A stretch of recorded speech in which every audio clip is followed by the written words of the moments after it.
क्या देश के पहले प्रधानमंत्री नेहरू आरक्षण विरोधी थे? क्या नेहरू ने देश की जनता को कम अक्ल और आलसी बताया था? मगर सबसे बड़ी बात, राष्ट्रपति के अभिभाषण के जवाब में अब भी प्रधानमंत्री नरेंद्र मोदी को देश के पहले प्रधानमंत्री नेहरू का सहारा लेने की जरूरत क्यों पड़ रही है? अगर राहुल गांधी इतने नाकारा हैं तो पहले लोकसभा और फिर राज्यसभा में आखिर प्रधानमंत्री राहुल गांधी का जिक्र क्यों कर रहे हैं? राहुल गांधी ने इस मुद्दे पर पलटवार किया है दोस्तों। इस कार्यक्रम में आगे जाकर मैं आपको बताऊंगा कि प्रधानमंत्री ने किस तरह से देश के पहले प्रधानमंत्री नेहरू के बारे में आधी अधूरी जानकारी पेश की है। मगर सबसे पहले राहुल गांधी का बयान, पलटवार जो उन्होंने प्रधानमंत्री पर किया है। आपके स्क्रीन पर राहुल गांधी कहते हैं, चुनावी मंच हो या संसद, प्रधानमंत्री का हर भाषण सिर्फ झूठ का अंबार होता है। वो अपने झूठ, अपनी तालियों और अपनी मीडिया के बीच इतने मग्न हो गए हैं कि जनता से जुड़ा हर सवाल उन्हें क्रोधित करता है। क्रोध विकास की नहीं, विनाश की गारंटी है। दोस्तों, मैं आपको बतलाना चाहूंगा कि दरअसल राहुल गांधी ऐसा क्यों कह रहे हैं, क्योंकि पहले लोकसभा और उसके बाद राज्यसभा में एक बार फिर प्रधानमंत्री ने राहुल गांधी को याद किया। कैसे याद किया? आपके स्क्रीन पर प्रधानमंत्री कहते हैं कि कांग्रेस ने अपने युवराज को एक स्टार्टअप बनाकर दिया है, अभी वो नॉन स्टार्टर है, ना तो लिफ्ट हो रहा है ना लॉन्च हो रहा है। इससे पहले मैं आपको याद दिलाना चाहूंगा कि लोकसभा में भी प्रधानमंत्री ने राहुल गांधी को याद किया था। एक ही प्रोडक्ट बार बार लॉन्च करने के चक्कर में अपनी ही दुकान को ताला लगाने की नौबत आ गई है। प्रधानमंत्री ने यहां पर राहुल गांधी पर बड़ा हमला किया था। मैं फिर आपसे सवाल पूछना चाहता हूं कि अगर राहुल गांधी नॉन स्टार्टर हैं, अगर राहुल गांधी की मौजूदगी से भाजपा पर कोई असर नहीं पड़ता, तो क्या वजह है कि जब भी राहुल गांधी कोई बयान देते हैं तो मोदी सरकार के सभी मंत्री लाइन से लग जाते हैं उसे काउंटर करने के लिए? और बात वहां नहीं रुकती है। विपक्ष का कोई नेता बयान देता है, जाहिर सी बात है सत्ता पक्ष को उसका जवाब देना चाहिए, मगर झूठ? याद कीजिए, राहुल गांधी की चाहे भारत जोड़ो यात्रा हो, चाहे उनकी न्याय यात्रा हो, उनकी इस यात्रा पर भाजपा के बड़े बड़े मंत्रियों ने झूठ बोला है। स्मृति ईरानी, संबित पात्रा, यहां तक कि देश के गृह मंत्री अमित शाह ने भी गलत बयानी की है। यह ना भूलें कि न्याय यात्रा के दौरान मंदिर में जाने की अनुमति थी, मगर हेमंत बिस्व शर्मा ने जाने से रोक दिया। अगर राहुल गांधी के मायने नहीं है तो इस तरह से क्यों किया जा रहा है? हकीकत क्या, मैं आपको बताता हूं दोस्तों। आज से करीब 10 साल 12 साल पहले जब उड़ीसा में राहुल गांधी ने उद्योगपतियों के खिलाफ आवाज बुलंद की थी, आदिवासियों के पक्ष में, तब भाजपा का एक मंत्री और एक उद्योगपति और न्यूज चैनल्स में काम करने वाले कुछ पत्रकारों ने मिलकर साजिश रची थी। वो मंत्री आज जिंदा नहीं है, एक वकील हुआ करते थे, और वो वकील हुआ करते थे तमाम उद्योगपतियों के। राहुल गांधी की छवि पर लगातार निशाना साधा गया और उनकी छवि के बारे में अनर्गल बातें कही गई, लगातार झूठ कहा गया। और मैं आपको बाकायदा अपने कार्यक्रम में इसका जिक्र कर चुका हूं। तो यह तो बात रही राहुल गांधी की। कार्यक्रम में मैं आपको आगे जाकर बतलाऊंगा कि आखिर प्रधानमंत्री नरेंद्र मोदी और आरएसएस को राहुल गांधी और देश के पहले प्रधानमंत्री नेहरू से इतनी दिक्कत क्यों थी। मैं आपको बतलाना चाहूंगा दोस्तों, प्रधानमंत्री ने राज्यसभा में दिए गए भाषण में एक बार फिर देश के पहले प्रधानमंत्री नेहरू को लेकर गलत बयानी की, आधा अधूरा सच पेश किया, उन्हें आरक्षण विरोधी तक बता डाला। सबसे पहले दोस्तों मैं आपको सुनवाना चाहूंगा कि प्रधानमंत्री ने क्या कहा। प्रधानमंत्री कहते हैं कि अगर बाबा साहब अंबेडकर ना होते तो शायद हमें आरक्षण ही नहीं मिलता। क्या यह बात सही है? सबसे पहले मैं आपको सुनाता हूं प्रधानमंत्री ने कहा क्या, और फिर इसकी हकीकत मैं आपके सामने रखूंगा। अगर बाबा साहब न होते ना तो शायद कि एससी एसटी को आरक्षण मिलता कि नहीं मिलता, ये भी मेरे मन में सवाल उठता है। दोस्तों, देश के पहले प्रधानमंत्री नेहरू के भाषणों पर लेखक मिशरुल हसन ने एक किताब लिखी है दोस्तों, और इसमें 1946 में जब देश के संविधान की परिकल्पना की जा रही थी, उस वक्त नेहरू ने अपने भाषण में क्या कहा, इसका जिक्र पॉइंट नंबर 6 में है। नेहरू क्या बोल रहे हैं, और मैं आपको बता दूं, इस वक्त बाबा साहब अंबेडकर जो थे वो संविधान सभा का हिस्सा नहीं थे। मैं आपको पॉइंट नंबर 6 का अनुवाद पेश कर रहा हूं। 13 दिसंबर 1946 के पंडित जवाहरलाल नेहरू के संविधान सभा के भाषण का अंश देखा जा सकता है। संविधान का मुख्य आधार इंडिपेंडेंस रेजोल्यूशन है, जिसे पंडित नेहरू ने संविधान सभा में रखा था। पॉइंट नंबर 6 में स्पष्ट तौर पर कहा गया है कि वंचित तबके और पिछड़े वर्ग को संविधान में उचित सेफ गार्ड दिए जाएंगे, संरक्षण मिलेगा। अब मैं आपको एक और चीज बताता हूं दोस्तों, क्या आप जानते हैं कि संविधान सभा से बाबा साहब अंबेडकर कब जुड़े? तारीख पर गौर कीजिए दोस्तों, 9 महीने बाद, यानी 29 अगस्त 1947। इसका अर्थ क्या हुआ? बाबा साहब अंबेडकर के संविधान में जुड़ने से पहले ही वंचित तबकों को संरक्षण देने की बात नेहरू ने कर डाली थी। एक और बात, अगर नेहरू आरक्षण विरोधी होते तो याद कीजिएगा, आरक्षण कब लागू हुआ था? 1950 में। इसकी परिकल्पना की गई थी अगले 10 साल के लिए। बाबा साहब अंबेडकर की मौत कब होती है? 1956 में। 1961 में देश के प्रधानमंत्री नेहरू थे। अगर नेहरू चाहते तो 10 साल बाद आरक्षण को आगे ना बढ़ाते, क्योंकि उस वक्त बाबा साहब अंबेडकर भी नहीं थे। मगर 1961 में प्रधानमंत्री नेहरू ने आरक्षण को आगे बढ़ाया। क्या इसके आधार पर यह कहा जा सकता है कि वो आरक्षण विरोधी हैं? यही नहीं, प्रधानमंत्री नरेंद्र मोदी ने नेहरू के एक पत्र का भी जिक्र किया है जो उन्होंने मुख्यमंत्रियों को लिखा था।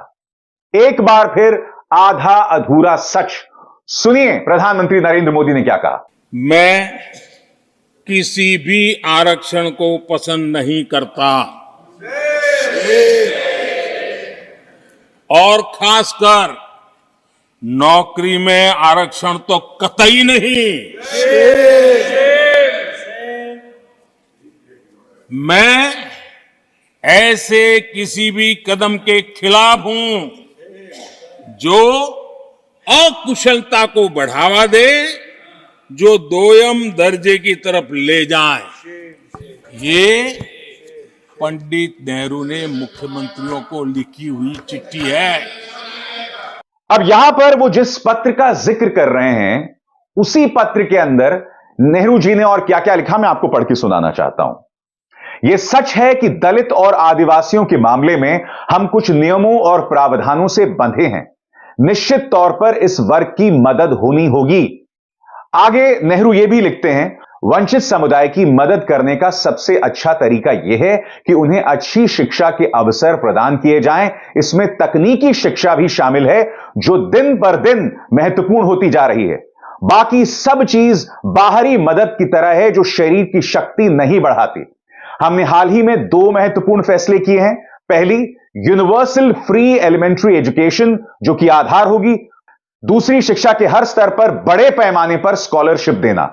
यह स्कॉलरशिप सिर्फ साहित्य की पढ़ाई तक ही नहीं, बल्कि टेक्निकल, साइंटिफिक और मेडिकल की ट्रेनिंग के लिए भी दी जाएगी। मैं एक बात स्पष्ट कर दूं दोस्तों, बाबा साहब अंबेडकर ने भी कहा था कि मैं एक ऐसा समाज चाहता हूं जहां दलितों, पिछड़ों वर्ग का मुकाम इस कदर ऊंचा उठ जाए कि उन्हें आरक्षण देने की जरूरत ही नहीं पड़े। नेहरू ने जो मुख्यमंत्रियों को पत्र लिखा था, वो उसी सोच के जरिए लिखा था। वो दलितों, पिछड़ों का इस कदर उत्थान चाहते थे, ऐसा बराबरी का समाज चाहते थे कि उन्हें आरक्षण की जरूरत ही ना पड़े। मगर मैं प्रधानमंत्री से कुछ और पूछना चाहता हूं। आरक्षण का विरोध भारतीय जनता पार्टी की नस नस में रहा है।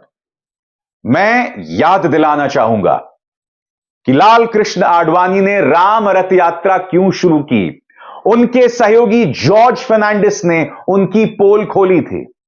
राम रथ यात्रा इसलिए शुरू की गई थी क्योंकि वीपी सिंह मंडल कमीशन लेकर आए थे। सुनिए जॉर्ज फर्नांडिस ने क्या कहा था।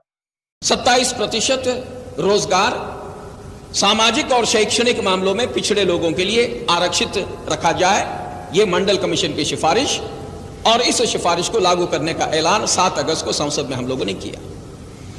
इस ऐलान के 48 घंटों के अंदर, मैं औरों की बात नहीं कह रहा हूं, लाल कृष्ण आडवाणी ने खुद मुझसे कहा कि आपने हमारे सामने अभी कोई विकल्प नहीं रखा है, हमारे सामने अभी एक ही रास्ता है कि हम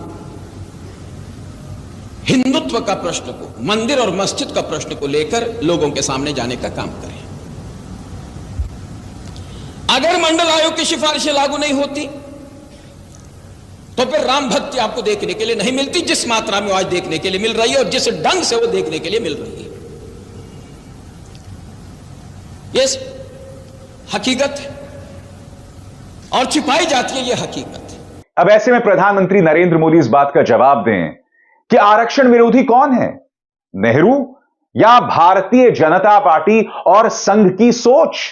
सबसे बड़ी बात हमें यह समझना पड़ेगा कि भारत में जो हालात 1950-1961 में थे वो आज लागू नहीं होते।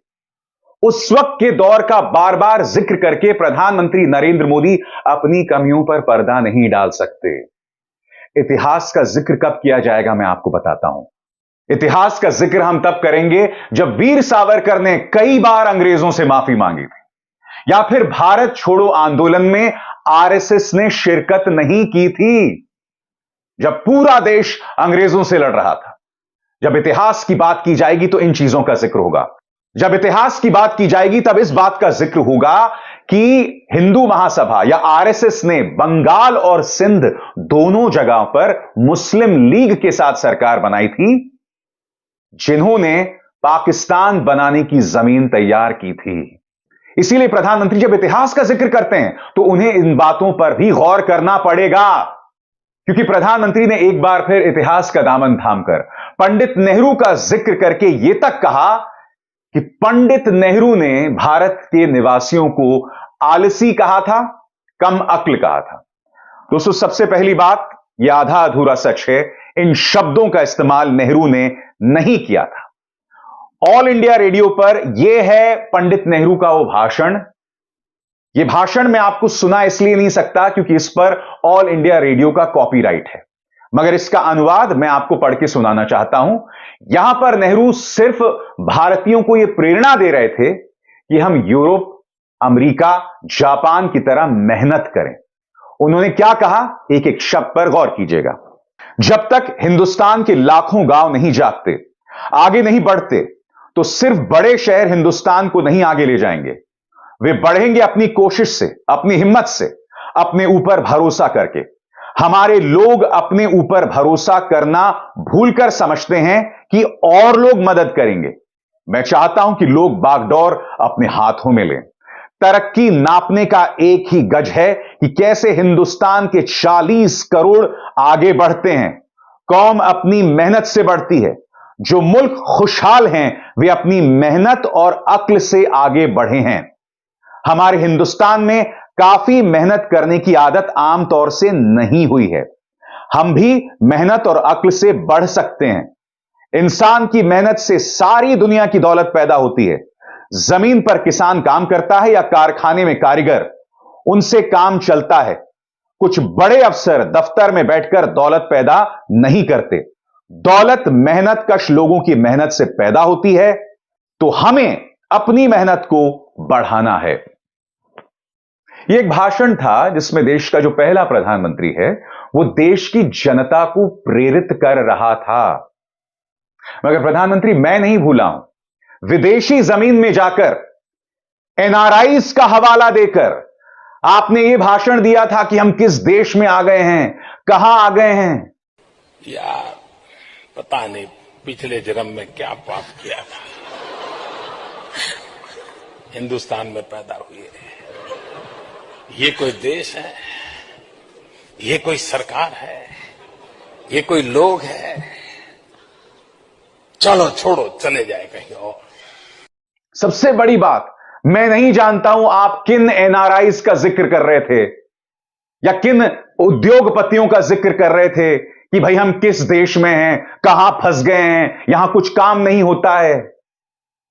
सबसे बड़ी बात प्रधानमंत्री, यह बात आपने विदेशी जमीन पर कही थी, अनाम लोगों का जिक्र करके।